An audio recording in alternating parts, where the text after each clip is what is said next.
Ito yan sa Kapane. Dami na. Grabe. Pagka gusto ko magkape dito, tawag sa kabila. Order ako ng kape. Dadaan ako dito sa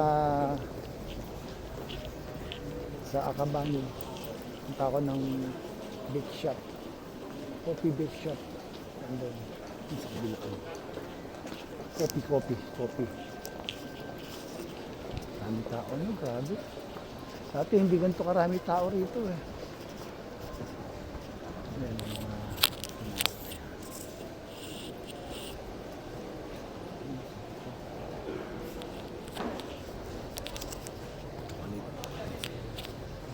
Godiva.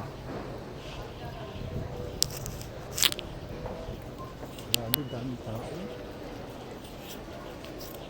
Ito yan sa Akabani. Diyan ako sumasakay sa uwian pag dyan sa istasyon na yan. At dito naman ako nagkakape sa beach shop. Sarap ang kape dito. Ay, sa Odawara. Saan sasakay dyan? Matangweno. Saan ang Sinjukulan. Tapos doon labasan. Ito yung pinaka-main kumbaga sa ito mismo yung labasan sa Kabani. Daming tao dyan.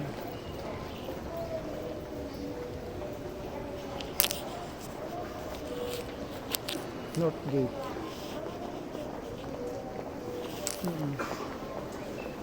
Doon naman pupuntang Ichinomiya sa banda ron. Ang daming tao, grabe.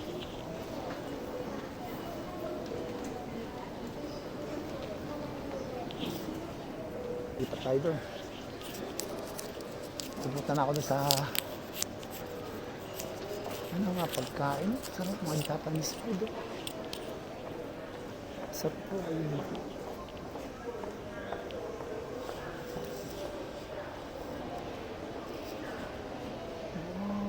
Minsan kakain ako dito. Iba-vlog ko. Try ko ito kung masarap yun. Ayoko na. Ayoko. Ay, pau, masarap yan. Doon yan, sa loob. Kaya lang 10 o'clock pa yung bukas eh. At dito naman po tayo sa gawaan ng tinapay. Meron dito. So dyan na bang wow ka sa dami ng klase ng tinapay na gawa nila. Ayun na. Dami Grabe, panalo.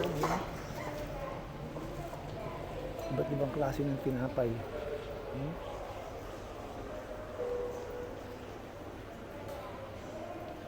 Grabe, sarap po.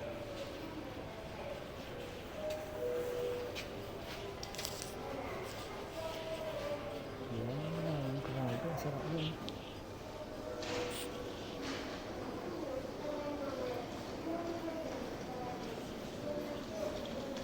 Tomato, bacon. Ito bang klase ng tinapay? Ang pasalo ng dami. Kaya lang, wala na akong oras. Papasok na kasi sa trabaho. Ano mga tinapay?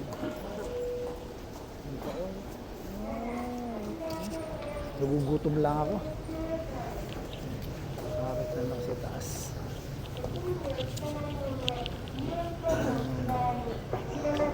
Walang masyadong tao ngayon dito.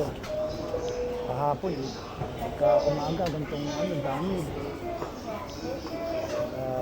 Kasi laging may aksidente sa mga minsan may nagpapakamatay, minsan na aksidente.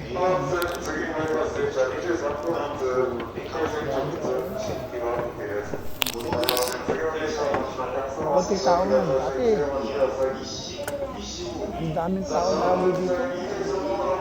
Yan. Dito tayo sa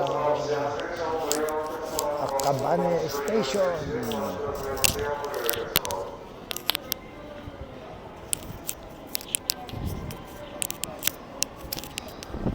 ka makakasakay dyan dahil express ang sasakyan ko, express. Mas pa ang daming tao. Dito yan sa Ingat Express. Dami.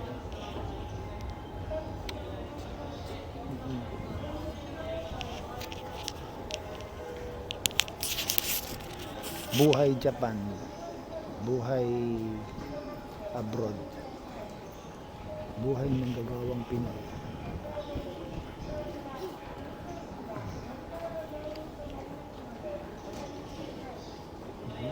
Daming tao niya. Malaking estasyon din to. Napakalaking estasyon din. Pero mas malaki yung Shinjuku, Shinagawa, Shibuya. Kasi dito rin sa amin, hindi man sa alaki, pero maraming tao kasi maraming transfer dito. Ang dami. Paano? Harap na.